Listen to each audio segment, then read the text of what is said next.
Hi, this is Professor Grodman, and this is our review for Exam 2, Fall 22. This exam will cover chapters 5, 6, and 7, specific points. We also left the book a little bit. Again, as I mentioned, anything outside the book will only be an extra credit form. Each section has a different exam date, but I'm hoping to give everyone at least a week of time to listen to this tape. We started with sensation, which is by definition having to do with physical stimuli from the world. The five senses, for example, taste, touch, smell, vision, hearing. And perception is really the processing, organization, and interpretation of the aforementioned sensory stimuli. Perception is highly subjective, influenced by your makeup biologically, how you think, certainly intelligence. Perception is all about thinking. Your learning history, socio-cultural factors like family, media, peer group, etc. There are some specific academic terms related to perception, one of which is the absolute threshold. That's the point at which a person correctly identifies or detects a stimulus 50% of the time. An example of this would be a sight or sound or a smell. There are five main tastes, speaking of sensory stimuli: sweet, sour, salty, bitter, and umami. Umami is connected greatly with flavor and enhancing flavor. Some people, in fact, experience flavors intensely, and this trait is largely determined by genetics, although there are cultural factors that come into play. You've heard the term super tasters. These are highly aware people, at least in terms of flavors and textures, and more likely to feel discomfort when they're eating very spicy foods. Sometimes they also can be very selective eaters. But cultural factors, again, as I mentioned, do come into play. The foods you're exposed to do affect your tastes, so it's not purely a biological process. Speaking of sensory stimuli and perception, when we're exposed to something, a sensory stimulus, the more we're exposed to it, if we're exposed to it over and over again, we tend to become less sensitive to it. Taste, we eat the same meal every day, we become less sensory sensitive. This is actually called sensory adaptation. There are other examples of adaptation which connect to the person, but also external events like sights and sounds and things that are external to you, although they can actually connect to your own person. The terms we use, additional terms, habituation or desensitization, are often used to describe, again, a reduction in a response to sensory stimuli. Actually, this applies to exposure therapy, which is often used to treat phobias. How do you treat a phobia? You expose the person to it over and over, often in a slow, systematic way. Sometimes they call this graduated exposure. Perceptually, we try to simplify our worlds typically. For example, I think there's a term in the book, object constancy. We perceive objects as staying the same, even though their size may change a bit. Size constancy. So a car from 3 feet away or 5 feet away looks the same. This is a type of object constancy called size constancy. Or the shape of something. If you put your finger in front of a rectangular shape, you'll still see it as rectangular. Shape constancy. Or the brightness of external environment. You don't notice small nuanced differences typically. Brightness constancy. These are all ways of simplifying our world. Clinically, in terms of the application of psychological principles, perception is been used a lot in a type of therapy called talk therapy called cognitive psychotherapy, which focuses on restructuring negative thinking, or sometimes called irrational thinking. A specific type of this cognitive therapy is called RET. That's the acronym for Irrational Emotive Therapy. It relates to the it does relate to the role of perception and cognition, and how you can use it to help people feel better, experience the world more fully, and reduce depression and even anxiety. Albert Ellis is the founder of this, and he spoke about this as being, you could explain this as simply as A, B, and C. For example, there's an A, an activating event, a negative event like losing a job. B, a belief for some people, a perception, again, we're connecting this to perception, my life is over. For some people, not most, but some. This is referred to as awfulizing or catastrophizing. The consequence, often depression or anxiety. The therapy is to dispute the D, disputing the belief system. So, what percentage, for example, you might ask someone, of people have lost their jobs? 80%, 90%. Well, are all those people's lives over? Of course not. So maybe a person will restructure their belief system, according to Ellis, and start to look at things more rationally than irrationally. So all of this, even the clinical application of therapy, connects to perception. Other examples of perception can be found in social psychology, and again, we're going outside the textbook. You meet someone and you know something positive about them, that they're a good singer. You assume everything about them is positive. That's possible. It often happens. This is called the halo effect. Or you hear something about them which is negative and you globalize and you assume things about them are negative beyond that characteristic or trait. This is the reverse halo effect. The research is that we also tend to view ourselves more favorably and see ourselves more favorably than we are. This may work in our favor. These are called positive illusions. But some people don't do this. They are more prone to, when they fail, to take ownership of that, and when they succeed, to externalize that. Say, it's not me, I got lucky. This is called the depressive attributional style, and obviously connected to depression. One more term from social psych which connects to perception, there are many, something called self-handicapping, that we do things that seem to be self-defeating, like not getting enough sleep before an exam, but actually this may be protective of self-esteem. For example, you do poorly on an exam, you have an attribution, well, I didn't sleep well last night. That's called self-handicapping. Getting into learning theory. Learning by nature is a change in behavior as a result of experience. There are different types of learning theory. There are learning theories. Some big names associated with learning theory. Pavlov, he was a Russian physiologist and father of classical conditioning, learning based on pairings or associations.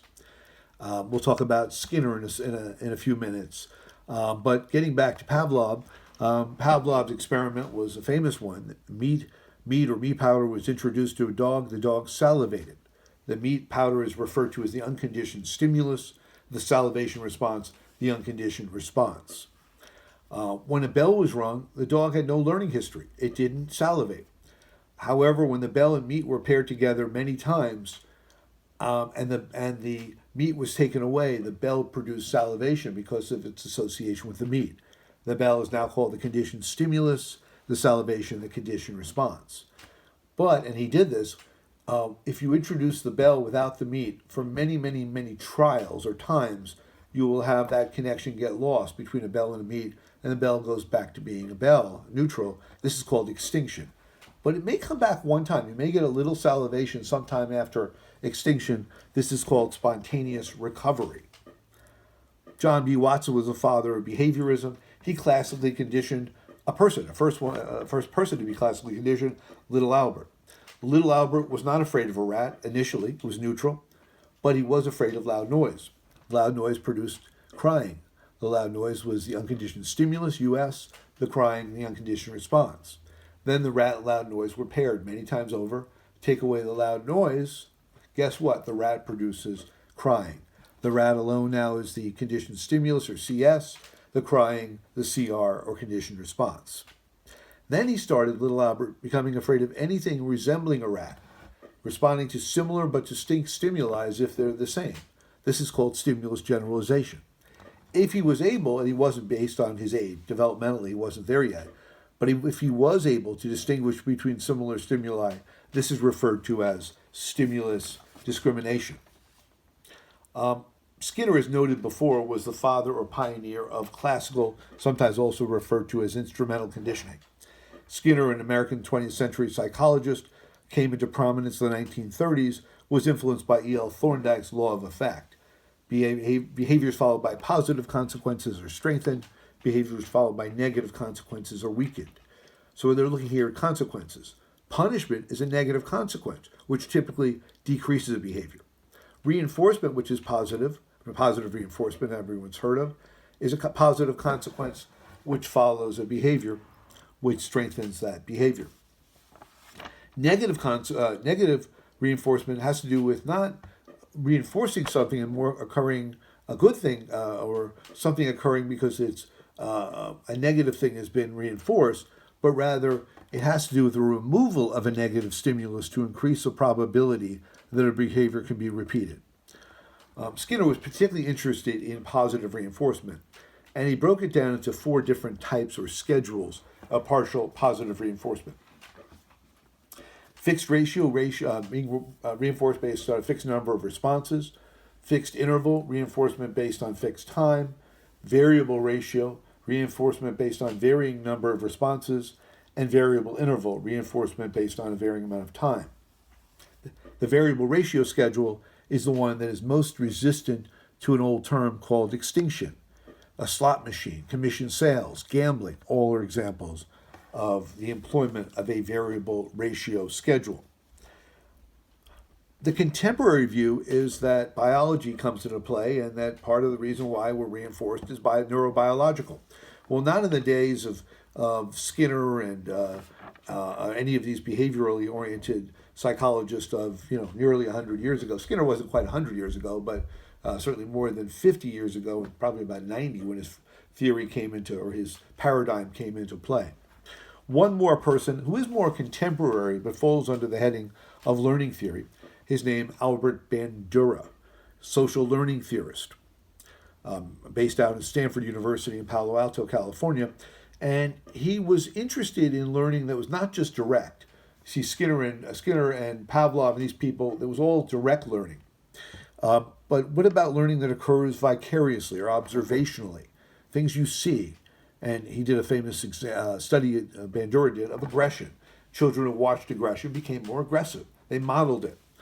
He adds one more piece to it, cognition. You think about it. I want to try that. I want to do that. Go on YouTube, you model something, you do it not only based on behavior, but you think about it. And this would be more tied to social learning theory and observational or vicarious learning associated with Albert Bandura. Let's get into chapter 7 and talk about memory, the ability to obtain and retain information. Later, we retrieve memories, the term retrieval. It's a figurative term, but the retention of information in the brain is sometimes called storage. When you retrieve it, you're actually accessing that stored information.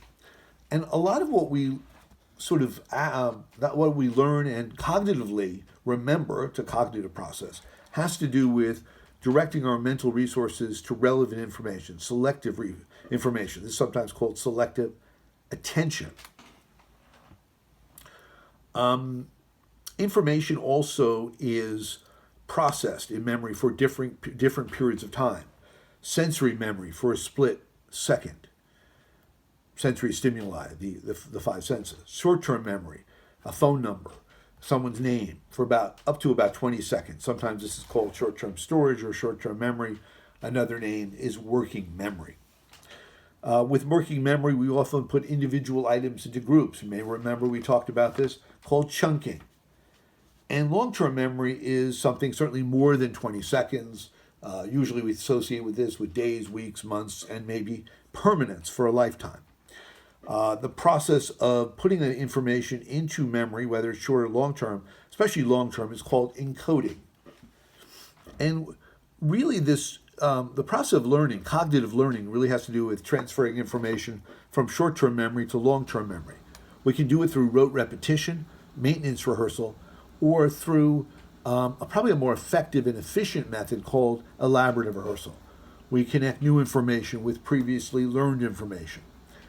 It's more conceptual learning, studying depression and knowing someone who's depressed and connecting the two. By the way, the process of learning in this way is biological. It connects to a structure called the hippocampus. And when we make these memories, we make neural connections. Sometimes this is called consolidation. The context of something, where you learn something, matters. You're likely to remember something better if you are in the context or the environment in which you learned it. This is called context-dependent learning. A lot of times there is so much information we have to develop strategies. A word, every letter represents a longer word. This is a mnemonic. If you're taking courses that are very substantive in terms of the amount of material you often will be benefited by the use of mnemonics. We also forget. We forget because of overlapping memories, interference.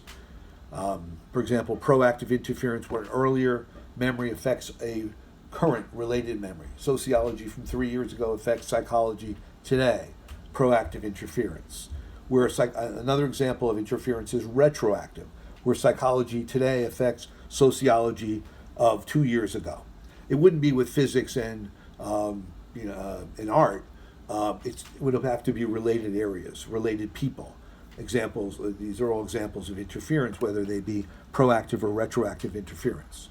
So we forget because of interference. Also, lack of use, lack of cues, biological factors, injury of the brain, dementia. A lot of reasons which are biological. We also have memories, although rare, somewhat rare, that are clear, vivid, but usually the result of something dramatic and atypical. These are flashbulb memories. Sometimes memory is distorted. Often it is. We misexplain an event. We don't remember all the particulars well, the time, place, person. It's an event which has happened, but we misexplain. It's often referred to as a misattribution. This is a term that's also used in social psychology. False memories are a bit different. That is, you don't actually have the experience. People may talk of an experience. Your parents may speak of something when you were 2, and you hear this and you process it, and you actually develop a mental image. So it is neurobiological, but you've actually never experienced. These are false memories. Some terms from outside the book. We remember first better, law of primacy, last better, law of recency. Remember 7 digits in auditory short-term memory, the magic 7. Remember, we'll learn better the second go-around, the method of savings. This is associated with Ebbinghaus. We may block out memories unconsciously. These are repressed memories, or consciously suppressed. Memories could be affected by emotions, such as if you're depressed, you're more likely to not remember well or anxious. And memory has something to do with intelligence. Usually people with good memories have at least average intelligence. The Yerkes-Dotson law says your emotional arousal, which is very similar to anxiety, has a lot to do with memory and other things, other aspects of performance. So if you generally have lower, maybe to moderate emotional arousal, you tend to do better at things like memory, both short and long term. And finally, if a memory is distributed, if you study for an exam, you study for a month, 2 hours a day, you tend to do better with that distributed learning than studying 15 hours for 3 or 4 days, mass learning. So I hope this helps.